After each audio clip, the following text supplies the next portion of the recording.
Welcome to అమ్మా news debate time. నేను మీ లక్ష్మీనారాయణ నరహరిశెట్టి. తెలంగాణ రాజకీయాల్లో అధికార ప్రతిపక్షాల మధ్య మాటల తోటాలు పేరుతున్నాయి. అసెంబ్లీ ఎన్నికలు అయిపోయి దాదాపు 8 నెలలు కావస్తున్నా రాజకీయ వేడి మాత్రం తగ్గడం లేదు. తాజాగా CM Revanth Reddy BRS MLA KTR మధ్య డైలాగ్ వార్ నడుస్తుంది.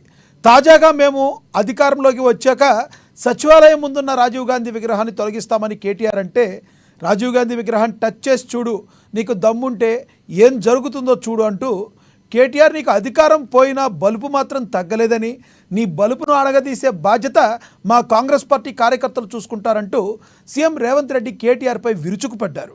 ఫామ్ హౌస్లో తాగుతూ తూలుతూ ఉండే కేసీఆర్ను చూసి పిల్లలు ఏం నేర్చుకోవాలంటూ కేసీఆర్ను సైతం వదలలేదు సీఎం రేవంత్. అంతేకాదు కాంగ్రెస్ మంత్రులు సైతం కేటీఆర్ను వదలడం లేదు. బీఆర్ఎస్ నేతలు స్పందిస్తూ రేవంత్కి సీఎం అయ్యాక ఎవరి దగ్గర ఏం మాట్లాడాలో తెలవడం లేదంటూ ఘాటుగా వ్యాఖ్యానిస్తున్నారు. తెలంగాణ రాజకీయ నేతలు ఇంత ఘాటుగా మాట్లాడడం గల కారణాలేంటి, అసలు ప్రజలేమనుకుంటున్నారు? ఇదే అంశం గురించి ఈరోజు చర్చను కొనసాగిద్దాం. చర్చలో పాల్గొనేందుకు మనతో సిద్ధంగా ఉన్నారు కాంగ్రెస్ నేత లింగం యాదవ్ గారు మనతో జూమ్ కాల్లో అందుబాటులో ఉన్నారు. అదేవిధంగా బీఆర్ఎస్ నేత మనకి స్వామి వివేక్ పటేల్ గారు మనతో జూమ్ కాల్లో అందుబాటులోకి వస్తారు. అదేవిధంగా బీజేపీ నేత క్రాంతి కిరణ్ గారు జూమ్ కాల్లో అందుబాటులో ఉన్నారు. రాజకీయ విశ్లేషకులు రమణారెడ్డి గారు మనతో జూమ్ కాల్లో అందుబాటులో ఉన్నారు. ముందుగా మనం లింగం యాదవ్ గారితో మాట్లాడదాం. లింగం యాదవ్ గారు, గుడ్ ఈవినింగ్ సార్.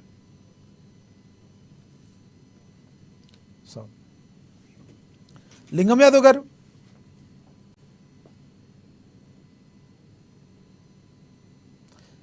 మీ వాయిస్ మ్యూట్లో ఉన్నట్టుంది చూడండి.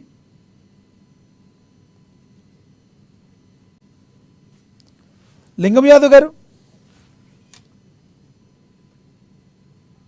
మీ వాయిస్ మ్యూట్లో ఉంది చూడండి. మ్యూట్ తీయండి మీ వాయిస్.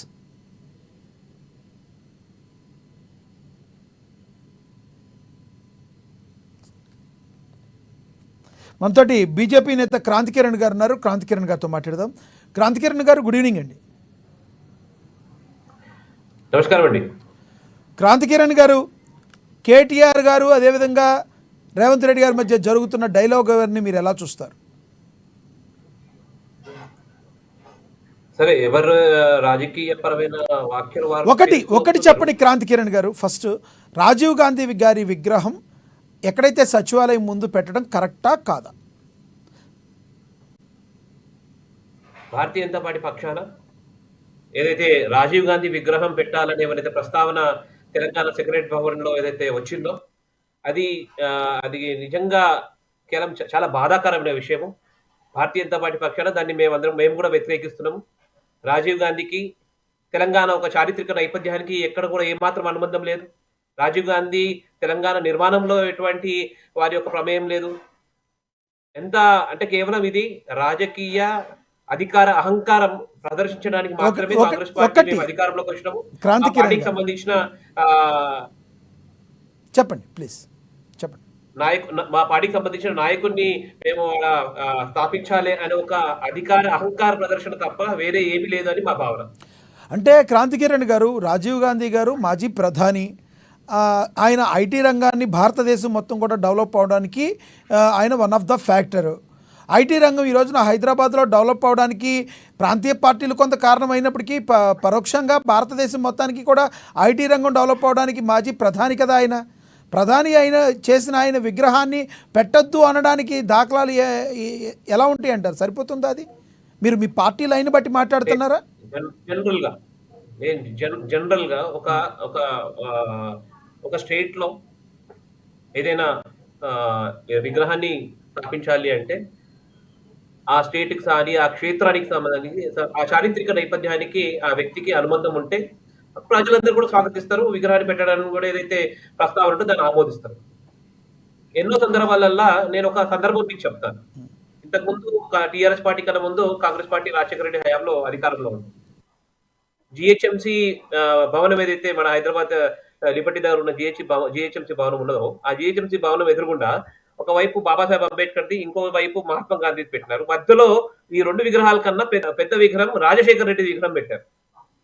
అది ఎక్కడో ఒక చోట విగ్రహ ఆవిష్కారం చేయడానికి కూడా అంత తయారీ అయిపోయినండి.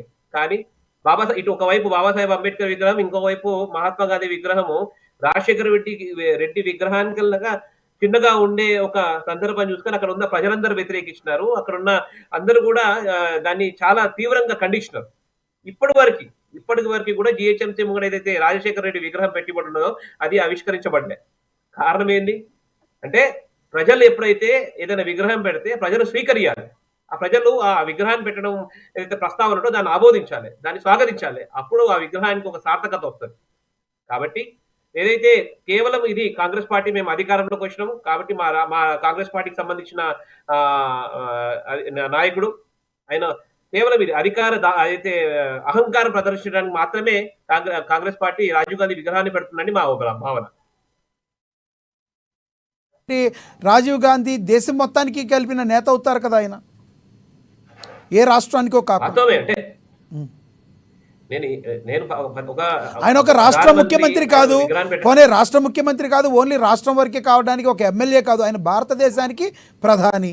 భారతదేశానికి ప్రధానిగా చేసిన ప్రతి రాష్ట్రంలో ప్రతి రాష్ట్రానికి కూడా ఆయన ఒక న్యాయం చేసిన దానిలో ఒక పాత్ర పోషించున్నారు. ఆయన ఐటీ రంగం డెవలప్ చేయడానికి కూడా భారతదేశంలో ఒక గొప్ప పాత్రను పోషించున్నారు. ఆయన దివంగత నేత. అలాంటి ఆయన విగ్రహాన్ని పెట్టకూడదు అంటానికి ఏమన్నా దాఖలాలు ఉన్నాయంటారా? మేము పెట్టకూడదు ఏమనట్లేదు. మేమేమంటున్నాం అంటే ఈ భారతదేశ రాజ్యాంగ నిర్మాత డాక్టర్ బాబాసాహెబ్ అంబేద్కర్, ఈ దేశ ఒక జాతిపిత మహాత్మా గాంధీ అటువంటి మహానుభావుల విగ్రహాలు పెట్టండి. వారితో పాటు పక్కన ఎక్కడైనా వేరే మీ పార్టీకి సంబంధించిన నాయకులు కూడా పెట్టుకోండి, మాకేమీ ఇబ్బంది లేదు. కానీ ప్రముఖంగా సచివాలయానికి ఒక గౌరవ సూచకంగా సచివాలయం ఏదైతే రాబోయే రోజులలో ఈ దేశ ప్రజలకి బాబాసాహెబ్ అంబేద్కర్ రాసిన రాజ్యాంగ స్ఫూర్తితో ఈ సచివాలయంలో పని జరుగుతుంది.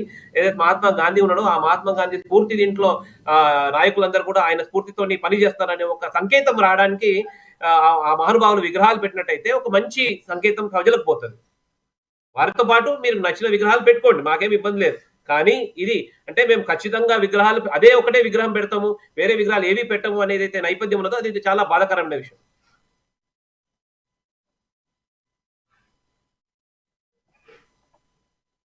పెట్టలేకపోయారు. మీరు ఎప్పుడైనా ప్రశ్నించారా బీజేపీ పార్టీ తరపు నుంచి గత ప్రభుత్వాన్ని ఎప్పుడన్నా ప్రశ్నించారు? గత ప్రభుత్వాన్ని ఎప్పుడైనా ప్రశ్నించారా? 10 సంవత్సరాల పాటు తెలంగాణ తల్లి విగ్రహాన్ని ఎందుకు ఏర్పాటు చేయలేకపోయారు సచివాలయం దగ్గర? ఆ విషయం ఎప్పుడు చర్చకు అంశం రాలేదు కాబట్టి దాని విషయంలో ఎక్కడ డిబేట్ జరగలేదు కదండి. 10 సంవత్సరాలైనా ఇలాంటి ఆ విగ్రహాన్ని ఎందుకు పెట్టలేకపోయారు? ఇప్పుడు తెలంగాణ వాదాన్ని ఒకటి క్రాంతి కిరణ్ గారు, తెలంగాణ వాదం సచివాలయం నిర్మాణమై ఎన్ని రోజులైంది? ఇప్పుడు చర్చ జరుగుతుంది. సచివాలయం నిర్మాణం అయిన తర్వాత దాన్ని ఎదుర్కొంటా పెట్టాల్సిన అధికారంలో రాగానే టీఆర్ఎస్ పార్టీ అధికారం కోల్పోయింది. ఇప్పుడు కాంగ్రెస్ పార్టీ వచ్చింది. కాంగ్రెస్ పార్టీ కొత్త నేపథ్యం దీనికి వచ్చింది. తెలంగాణ తల్లితో పాటు విగ్రహాలు వేరే పెట్టేది చర్చలు నడుస్తున్నాయి. మేమేమంటున్నామంటే తెలంగాణ తల్లి విగ్రహం పెట్టాలి, దాంతో పాటు బాబాసాహెబ్ అంబేద్కర్, ఈ రాజ్యాంగ నిర్మాత బాబాసాహెబ్ అంబేద్కర్ విగ్రహం పెట్టాలి, జాతిపిత మహాత్మా గాంధీ విగ్రహం కూడా పెట్టాలి. వారితో పాటు మీరు అధికారంలో ఉన్నారు కాబట్టి ఖచ్చితంగా మీ యొక్క అధికార ప్రదర్శించడానికి వేరే మీ సంబంధించిన పార్టీ విగ్రహాలు కూడా పెట్టే ప్రయత్నం చేస్తారు కాబట్టి మీరు ప్రతిపక్షంలో ఉన్నారు కాబట్టి ఈ రకంగా మాట్లాడుతున్నారు అనుకోవాలా? వాళ్ళ అధికారంలో అలా మాట్లాడుతున్నారంటే మీరు ప్రతిపక్షంగా ఉన్నారు కాబట్టి ఇలా మాట్లాడుతున్నారు అనుకోవాలా? విషయం ప్రతిపక్షము పాలకపక్షం సమస్య కాదండి. ఎక్కడైనా సరే ఇప్పుడు ఆనాడు ఎన్టీ రామారావు ట్యాంక్ బండ్ మీద విగ్రహాలు పెట్టుకుంటూ వచ్చినారు. చాలా చర్చలు జరిగినాయి. ఎందుకు ఈ విగ్రహాలు పెడుతున్నారు, ఎవరు వీళ్లకు ఉమ్మడి ఆంధ్రప్రదేశ్కి ఏం సంబంధం ఉంది అని ఏమన్నా అట్లాంటి నేపథ్యం మీద చర్చలు జరిగినప్పుడు అక్కడ ఏవేవైతే ట్యాంక్ బండ్ ఏవేవైతే విగ్రహాలు పెట్టుకుంటూ వచ్చినారు ప్రతి ఒక్క విగ్రహానికి కూడా ఉమ్మడి తెలుగు వారి యొక్క ఆత్మగౌరవాన్ని ప్రదర్శించిన మహానుభావులు వాళ్ళందరూ ఉమ్మడి ఆంధ్రప్రదేశ్